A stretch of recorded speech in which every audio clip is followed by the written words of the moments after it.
Hello children, I hope you all are good and I am good also. Today we are going to discuss the other topic of geography, that is earth movements and landforms. And in this chapter we are going to discuss the different movements of the earth and the different landforms of the earth. So let's start the chapter with a discussion of earth movement. You know beta, earth keeps on changing. It is the continuous process. We cannot say earth is permanent, no change is there. No, it is in the changing process continuously. So the earth surface is not uniform at everywhere. आपने कई जगह देखा होगा, बड़े बड़े mountains हैं, somewhere there is a table land that is plateau है, then coastal areas हैं, आपके डेजर्ट्स हैं, ओशियंस हैं, etcetera. So earth is having the different landforms. The landform that we can see today are the outcome of the changes that have taken place over the thousands and millions of years. पहले हमारी अर्थ ऐसे नहीं थी. अर्थ में movement होती रहती है, changes होते रहते हैं. उन मिलियंस ऑफ ईयर के जो चेंजेस के बाद जो आ रहा है आज result, that is the earth surface. So how earth movement take place. Movement होती कैसे है भाई, हम तो खड़े हैं, हमें तो नहीं पता चल रहा. There are two types of movement. और आप ये कह सकते हो कि अर्थ में जो मूवमेंट होती है टू फोर्सेस से होती है. एक होती है आपकी बेटा एंडोजेनिक फोर्सेस और दूसरी होती है आपकी exogenic forces. Now what are the endogenic force. Endogenic force work within the earth. Endo inside the earth. Earth के अंदर जो फोर्स काम करता है ना, उसे हम एंडोजेनिक फोर्स कहते हैं. Now the earth crust of the outer most surface of the अर्थ, वो क्या है, सॉलिड फॉर्म में हमें नजर आता है ना, जिस पे हम खड़े हैं, जहाँ हम रह रहे हैं, वो हमें सॉलिड फॉर्म में लग रहा है. लेकिन जो आपका मेंटल और कोर है, यानी कि सेकेंड लेयर और थर्ड लेयर, प्रीवियस चैप्टर में हमने पढ़ा है ना, मेंटल और कोर जो है आपका लिक्विड स्टेट में. So crust consist of the plates that are known as tectonic plates. अब होता क्या है, ये जो टेक्टोनिक प्लेट्स होती है ना बेटा, मेजर तो अगर हम देखें तो we are having the 6 major tectonic plates और 20 माइनर टेक्टोनिक प्लेट्स. ये प्लेट्स क्या होती हैं, क्योंकि ये अर्थ सरफेस में, टॉपर क्रस्ट में है टेक्टोनिक प्लेट्स, तो ये प्लेट्स जो हैं ये आपकी मैग्मा, जो मैग्मा है ना, जो लिक्विड फॉर्म में है, मैग्मा में ये फ्लोट हो रही होती हैं. ये प्लेट्स जो 6 मेजर हैं और 20 माइनर हैं, जिन्हें हम टेक्टोनिक प्लेट्स कह रहे हैं, तो ये कहाँ फ्लोट हो रही हैं, ये मैग्मा में फ्लोट हो रही हैं इंडिपेंडेंटली वन और अनदर. और इनका मूवमेंट अलग अलग होता है. समटाइम क्या होता है, ये प्लेट्स हैं लाइक ऐसे, ठीक है, मान लो ये एक है, धीरे धीरे धीरे मिलियंस ऑफ ईयर, क्योंकि एक साल में ना ये फ्यू मिलीमीटर, बहुत ज़्यादा नहीं मूवमेंट होती, फ्यू मिलीमीटर. ज़्यादा होगी तो बेटा हिल जाएगी अर्थ, फट जाएगी. बट यहाँ पे क्या है, एक साल में फ्यू मिलीमीटर मूवमेंट होती है. तो मान लो ऐसे मूवमेंट हुई, तो ऐसे ऐसे मिलियंस ऑफ ईयर में ये दूर चला जाएगा. तो जो पहले एक लैंड मास आपको दिख रहा है वो 2 टुकड़ों में हो जाएगा. तो उसे हम कहते हैं डाइवर्जेंट मूवमेंट, के दूर हो रही है.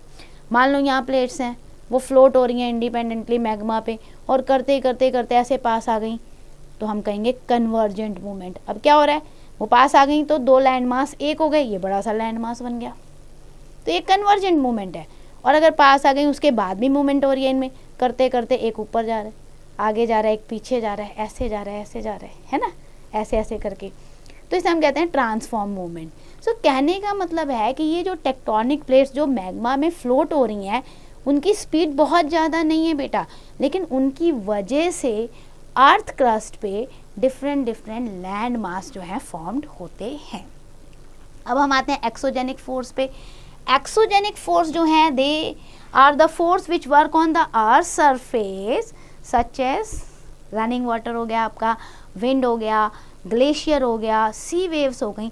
अब ये क्या है, ये ऊपर से, बाहर से, यानी कि अर्थ सरफेस के ऊपर से ये फोर्सेस डाल रहे हैं, तो इसलिए इन्हें एक्सोजेनिक कहते हैं. ये अर्थ इंटीरियर में नहीं है, अर्थ सरफेस के ऊपर है, तो that's why they are known as exogenic force.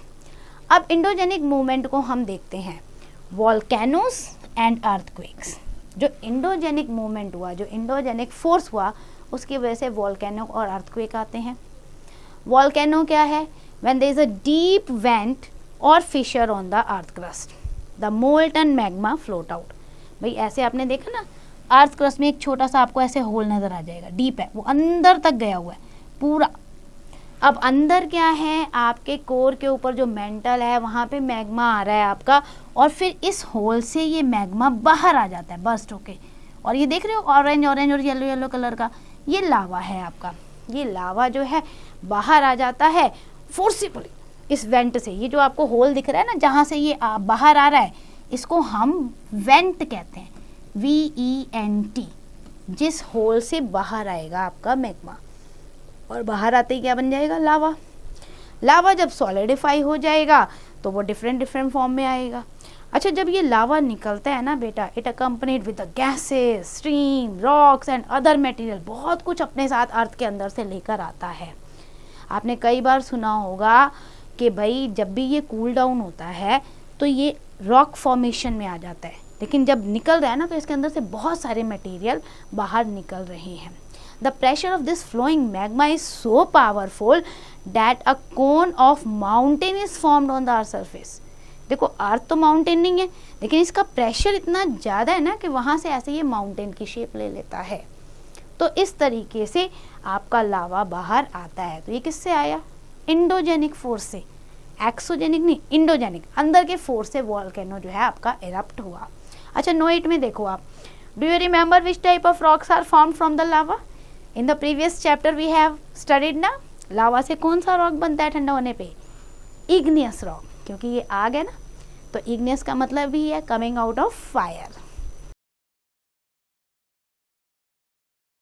Now after the volcano, the eruption of volcano can cause destruction. Now how destruction? क्योंकि बेटा होता क्या है, एकदम से बाहर आ रहा है वेंट से, तो बहुत ज़्यादा जो आसपास की एरिया है, it is too hot at that time, वो क्या होता है, पूरी एरिया, सराउंडिंग एरिया जो है वो लावा से भरना शुरू हो जाती है। A very large number of volcanic eruption occur along the ring of fire. Ring of fire कहाँ है पता है आपको? पैसिफिक ओशियन में है। हम उसे रिंग ऑफ फायर इसीलिए कहते हैं क्योंकि वहाँ पे बहुत सारे वॉल्केनिक इरप्शन होते रहते हैं। वॉल्केनोज में बी ऑफ 3 टाइप्स, 3 तरीके के होते हैं। एक होता है active, then dormant and then extinct. Active volcano जो होते हैं वो फ्रिक्वेंटली इरप्ट होते रहते हैं, यानी उनमें से लावा बाहर आता रहता है। डॉर्मेंट वॉल्केनो वो होते हैं दोज हु रियरली इरप्ट, कभी कभार उनमें से अचानक आ जाता है। और एक्सटिंक्ट वॉल्केनो वो हैं जो काफ़ी समय से उनमें से लावा बाहर नहीं आया है, तो हम कहते हैं सो गए हैं आप, मतलब काफ़ी लंबा समय हो गया, for a long time it is not likely to erupt again, कि भाई एक बार आ गया था इनमें से लावा, अब दोबारा इसमें से कुछ नहीं आने वाला, ये शांत हो चुके हैं, तो इसलिए हम इन्हें एक्सटिंक्ट वोल्केनो भी कहते हैं। अब आते हैं हम दूसरे पार्ट पे, that is earthquake. Earthquake also happen due to the endogenic movement. Sudden endogenic movement होती है ना, तो उससे आपका अर्थक्वेक आता है। टेक्टोनिक प्लेट्स कहाँ फ्लोट करती हैं? मैंने आपको बताया था मैग्मा पे इंडिविजुअल फ्लोट करती हैं। And when they rub each other, ऐसे ऐसे, या आ गई डाइव, इस तरीके से कन्वर्ज हो गई। So what happen when they rub each other और come together to each other, this produces the massive energy which can cause the terror on the earth surface. आप ही देखो ना, कोई दो चीज़ टकराएगी या रब करेगी तो भाई एनर्जी तो आएगी। सो इससे भी अर्थ में जो है कंपन आ जाता है, tremor on the earth surface, and these tremors can be light और massive also. Massive earthquake can be very very destructive in the earth's interior, the place where the tectonic movement occurs, it is called the focus। जहाँ पे ये movement हुई है उस point को हम कहते हैं फोकस। और यहाँ से क्या होता है, द सिस्मिक वेव्स, जिसे हम अर्थक्वेक कह रहे हैं ना, they started to travel in the all direction, ऐसे ऐसे ऐसे ऐसे फैलना शुरू हो जाती हैं। And the point above the focus, जहाँ से ये शुरू हुई और अर्थ सरफेस पे पहुँच गई, जहाँ हम रह रहे हैं ज़मीन पे, अर्थ सरफेस जो हमारा क्रस्ट है, उसको हम क्या कहेंगे, एपीसेंटर, कि यहाँ पर जो है एपीसेंटर था। So this is the place which suffer the maximum damage, which increase the distance from this place, the impact of the earthquake reduce. जो एपीसेंटर है उस पर तो बहुत ज़्यादा डिस्ट्रक्शन होगा, क्योंकि नीचे से फोर्स आया ना, एकदम से वहाँ पर फोर्स आया इस पर, तो इस पर डिस्ट्रक्शन होगा। और फिर जैसे जैसे उसकी स्पीड बढ़ेगी, आगे आगे जाएगा, डिस्टेंस कवर करेगा, तो वहाँ पर लॉन्ग डिस्टेंस में उसकी स्पीड कम हो जाएगी और डिस्ट्रक्शन भी कम हो जाएगा।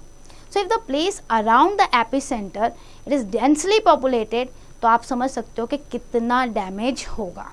और ऐसा हुआ था भुज में, गुजरात में है ना भुज, इंडिया में 2001 में हुआ था। बहुत कहते हैं ना बहुत बड़ा अर्थक्वेक आया था, बहुत तेज़ी से टेक्टोनिक प्लेट्स की मूवमेंट हुई और एपिसेंटर था भुज, और वहाँ पे तो बहुत ज़्यादा लोग रहते थे। पूरे के पूरे कहते हैं डिस्ट्रक्शन अनलिमिटेड। इन सियाचिन देन आपका आया 2008 में, देन आपका हैती में 2010 में। तो ऐसे मैसिव अर्थक्वेक कई बार अर्थ पे आ चुके हैं। An earthquake can also occur in the ocean bed. कई बार बच्चों को ये लगता है अर्थक्वेक सिर्फ क्या क्रस्ट पे आएगा जो कॉन्टिनेंटल पार्ट है। नहीं बेटा, जो ओशियनिक पार्ट है, क्योंकि ओशियन भी तो अर्थ क्रस्ट पे ही है ना, वहाँ पर भी अर्थक्वेक आता है। और when the ocean bed shakes ना, sea water is pushed out with a force. अब अगर ओशियन बेड पे, जो ओशियन का क्रस्ट है, उस पे अगर अर्थक्वेक आएगा तो पानी की लहरें एकदम से वॉल की तरह ऊपर उठती हैं ओशियन में, बहुत ऊंचाई तक। उसे हम कहते हैं tsunami. It causes the tsunami in which high water waves travel. बहुत हाइट होती है इनकी विद द फोर्स, और when these waves strike the coast they can cause the extensive damage to far reaching area along the coast. Like 2005 में भी आई थी tsunami. So an earthquake can also cause the landslide in hilly areas. It can divert the flow of river, destroy some dams, etc. Crack आ सकता है earth crust में, तो बहुत सारा डिस्ट्रक्शन होता है. Thus an earthquake is a very very massive earth movement. अब measuring of earthquake, कैसे हम मेजर करते हैं अर्थक्वेक को? Earthquake magnitude is measured on Richter scale. जिस मैग्नीट्यूड पे हम इसे मेजर कहते हैं ना, उसे रिक्टर स्केल कहते हैं, और वो होता है हमारा 0 to 9. अब 0 to 9 को आपको ध्यान से समझना है. दिस स्केल वॉज इन्वेंटेड, जो रिक्टर स्केल था ना, चार्ल्स रिक्टर ने इन्वेंट किया था, इसलिए इसे रिक्टर स्केल कहते हैं. Earthquake टर्मर्स measured with the seismograph. जो इंस्ट्रूमेंट यूज होता है उसे हम सिस्मोग्राफ कहते हैं, और मेजर करते हैं हम स्केल पर इसे. ठीक है. द अर्थक्वेक मेजरिंग टू 2.0 तो हार्डली नोटिसेबल. अगर मान लो 2.0 के स्केल पे आए तो ठीक है, पता नहीं चलेगा अर्थक्वेक आया था. बट अगर ये 4.0 आ जाता है तो हम कहते हैं लाइट अर्थक्वेक था. And earthquake measuring 5.0 make it presence felt. 5 पे अगर आ गया तो थोड़ा बहुत नुकसान है, पता चलता है अर्थक्वेक आ गया भाई. बट दोज अबव द 6.0, अगर 6 के मैग्नीट्यूड पर आ गया, रिक्टर स्केल पर आ गया अर्थक्वेक, तो बहुत ज़्यादा डिवास्टेटिव होगा, डिस्ट्रक्टिव होगा. So an increase in a point force increase in the magnitude by 10 times. That is 8.0 is 10 times more than intense than 7.0, 100 times more than intense than 6.0. So कहने का मतलब ये है कि मैग्नीट्यूड 10 गुना ज़्यादा बढ़ता है. ओवरऑल आपको ये याद रखना है कि 0 to 9 रिक्टर स्केल पे हम अर्थक्वेक को मेजर करते हैं, और अगर 2 to 4 के बीच में रहता है तो वो मैनेजेबल है. 5 होता है तो लोगों को पता चलता है कि हाँ भाई अर्थक्वेक आया है, थोड़ा बहुत लॉस भी होता है. बट 6 और अबव जाने के बाद बहुत ज़्यादा डिस्ट्रक्शन होगा. नाउ नोट पे चलते हैं. The science dealing with the earthquake is called seismology. ठीक है. जिस साइंस से हम पढ़ते हैं अर्थक्वेक के बारे में उसे हम सिस्मोलॉजी कहते हैं, और जो साइंटिस्ट अर्थक्वेक के बारे में एनालाइज करते हैं, स्टडी करते हैं, उन्हें हम सिस्मोलॉजिस्ट कहते हैं. एक केस स्टडी ले लेते हैं अर्थक्वेक की बेटा. 2010 का दिया हुआ है. सीवियर अर्थक्वेक, स्पीड उसकी क्या थी, मैग्नीट्यूड रिक्टर स्केल पे 7.0. इट हिट द पोर्ट आउ Prince, the capital of Haiti, on 12th January 2010. Since its epicenter was located in the densely populated area, बहुत ज़्यादा लोग रहते थे जहाँ इसका एपीसेंटर था, जहाँ से उठा और आया जो एपीसेंटर था, बहुत ज़्यादा लोग थे वहाँ पे. तो क्या हुआ, बहुत ज़्यादा बिल्डिंग का, प्रॉपर्टी का और इवन पीपल लाइफ का डैमेज हुआ. Haiti is a very poor country. It was not possible to know the exact number of the dead. ये हमारे लिए बहुत बड़ी परेशानी थी, क्योंकि अपने आप में पहले से ही वो एक गरीब देश है और उसमें 7 के रिक्टर स्केल पे आ गया आपका पूरा का पूरा अर्थक्वेक. इतना डेडली था ये earthquake, but it was put to about 1 lakh. पूरा तो एनालाइज नहीं कर पाए, लेकिन कहा जाता है कि 1 लाख लोग करीबन मरे थे इसमें. Most of the building in the capital were flattened, including the presidential palace. President का जो पैलेस था ना, वो भी खत्म हो गया था. The earthquake caused destruction due to which food supply were badly hit. Food लेने के लिए क्या कर रहे थे Haitians? Broke into the riots. जो बचे थे ना बेचारे, वो आपस में लड़ रहे थे, लूटपाट मचा रहे थे, लूट रहे थे दूसरी जगहों को कि कुछ खाना मिल जाए. खाने के लिए लूटपाट हो रही थी, कोई चोरी चकारी के लिए नहीं, फूड के लिए. The United Nation sent the relief camp and the relief to them and several other country also help and establish the camp for their help. Only then the situation came in to the handle. तब जाके improve हुई उनकी situation. Major cause of such massive destruction was that the building were not constructed using the anti earthquake technique. क्योंकि president house भी अगर टूट के गिर गया है तो इसका मतलब इन्होंने कोई भी एंटी अर्थक्वेक टेक्निक को अपनाया ही नहीं, इसीलिए इतना बड़ा लॉस हुआ.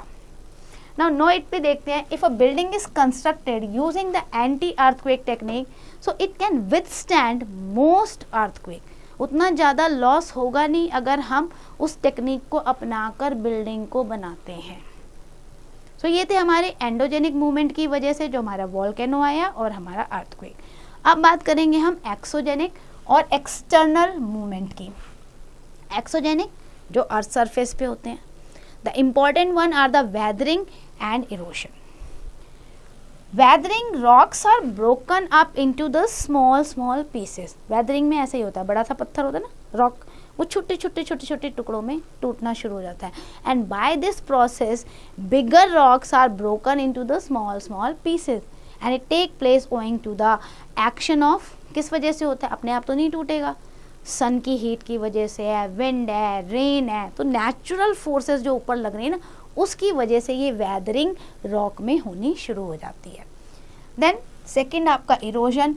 The broken pieces of rocks are, अब क्या होगा, छोटे छोटे टुकड़े हो गए, they are carried away by the air और the water from one place to another. They are going to deposit and by the force of water, moving ice, glacier, wind, gravitational force of the earth, ये कहाँ थे और कहाँ पहुँच जाएंगे. And this process is known as erosion, कि यहाँ से हटकर डिस्प्लेस होकर कहीं और गए. It changes the landform of the eroded place as well as that of the place where the eroded material is deposited. है ना, मान लो यहाँ पे इतना पहाड़ है, वो इरोड हो गया तो क्या बच जाएगा? ऐसे. तो पूरा लैंडफॉर्म ही चेंज हो जाता है इरोजन की वजह से. So weathering and erosion are two continuous process which take place almost everywhere and all the times. They are greatly influenced by the climatic and environmental factors such as temperature हो गया, कई बार high हो जाता है, कई बार लो हो जाता है, रेनफॉल है, वेजिटेशन कवर है, टाइप ऑफ सॉयल है, रॉक्स है, shape, slope of land etcetera. और सॉयल इरोजन बहुत बार आपने सुना है, it is cause by the human activity also. हमने डिफॉरेस्टेशन कर दिया, ओवर ग्रेजिंग कर दी, अनसाइंटिफिक यूज़ कर दिया हमने फार्मिंग का, तो उससे भी हमारी टॉप लेयर जो है ना रिमूव हो जाती है, तो वो क्या हो गया? सॉयल इरोजन हो गया. So soil erosion it doesn't mean कि नेचुरल प्रोसेस ही है, ह्यूमन एक्टिविटी की वजह से भी होता है. अब बात करते हैं हम लैंडफॉर्म्स की. लैंडफॉर्म्स कैसे बनते हैं? डिफरेंट लैंडफॉर्म्स अगर हम देखें तो कौन कौन से होते हैं हमारे पास? माउंटेन है, प्लेन है, वैलीज हैं, ये सारे हैं. These landforms are caused by the different earth movement and these movement can be divided into two major types. One is the vertical movement and another is the horizontal. हमेशा याद रखो, vertical and then horizontal movement. Now vertical movement क्या है? In the earth crust क्या होता है? The rises or sink. Earth crust क्या होगी? या rise होगी या sink होगी. When the crust rises तो क्या होगा?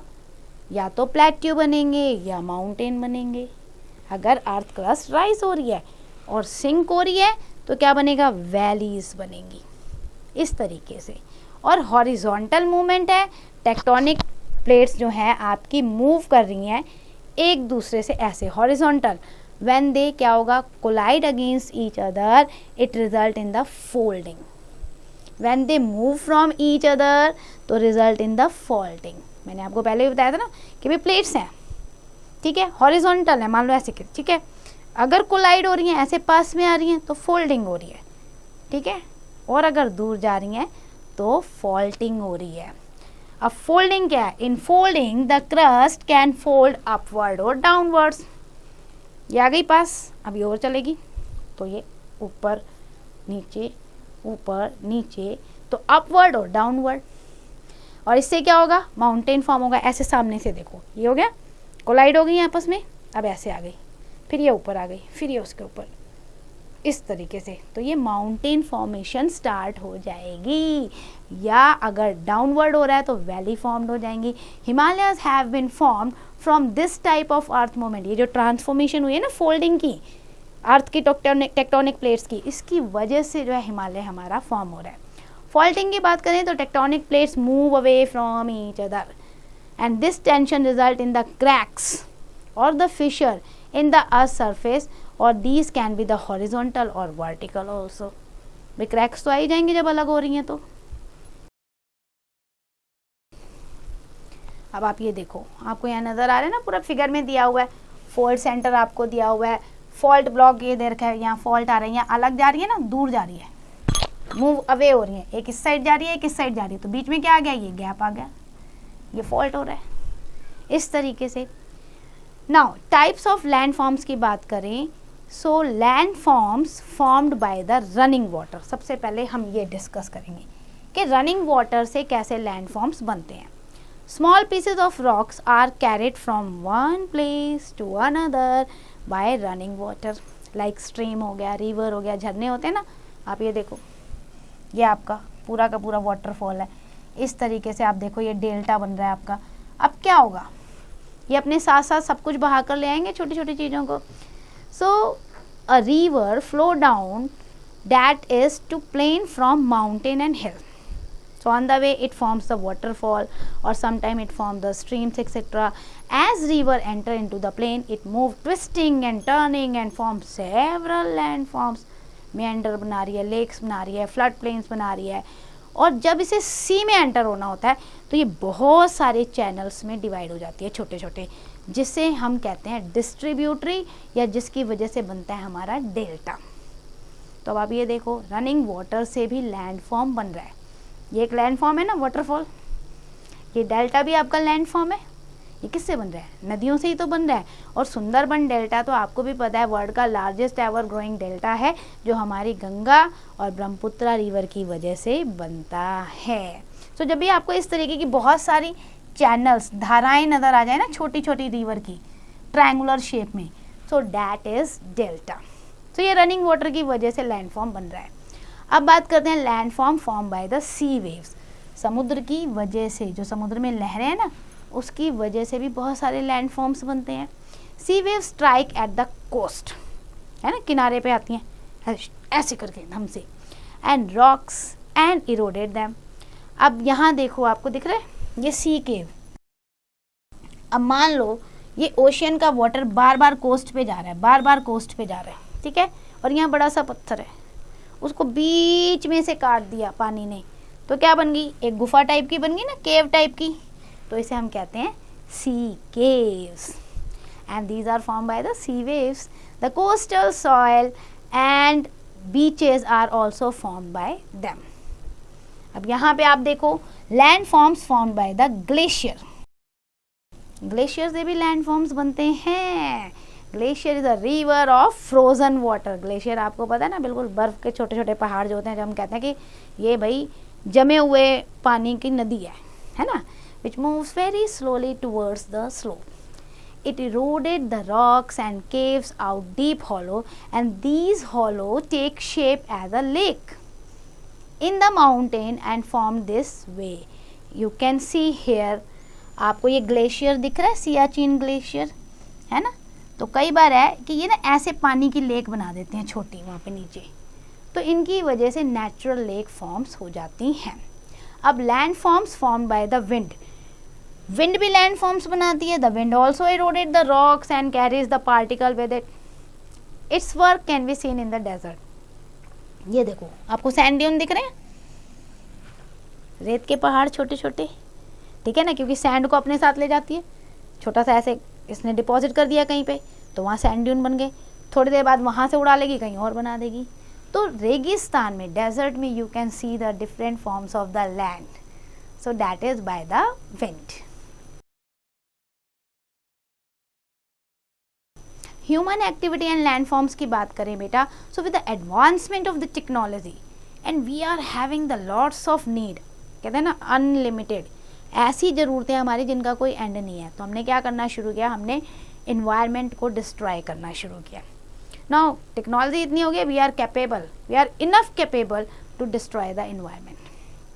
Human activity in the form of dams है, रोड्स, फैक्ट्री, माइनिंग कर रहे हैं, सिटीज़ बना रहे हैं, डिफॉरेस्टेशन कर रहे हैं, उससे क्या हो रहा है, हमें तो जो फ़ायदा मिल रहा है लेकिन हमें लॉस भी बहुत बड़ा हो रहा है, because we are greatly damage और harm our environment. And to human being themselves, some human activities are so massive that they affect the very nature and ecology of a place.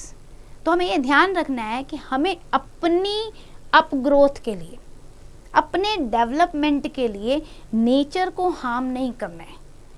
हमें क्या करना है, हमें सस्टेनेबल डेवलपमेंट करना है, nature को बचाते हुए हमने अपनी प्रोग्रेस करनी है। So that's and for the chapter. Let's do the quick revision. Earth movement are the changes that occur in the earth. Then we have discussed earth movement are caused due to two forces. One is the endogenic and another is the exogenic force. After that the important endogenic movement क्या है, volcanoes, earthquake और tectonic movements. Exogenic movements are caused on the earth surface are caused weathering and erosion. ये exogenic force से होता है। Weathering क्या, it's a breaking down of rock into the smaller pieces and erosion carries away those rock particles. Erosion is caused due to the running water और ice movement, wind, sea waves etcetera. Earth movement can be vertical and as well as horizontal also which lead to the folding and faulting. The movement of water, sea waves, ice, wind, they create the different landforms like sea caves हो गया, sand dunes हो गया, आपके streams हो गए, deltas हो गए। Then we have discussed human activities is also caused behind changing the landforms. So that's end for the chapter. I hope you understand each and every topic. Now it's your turn. Do the exercise carefully.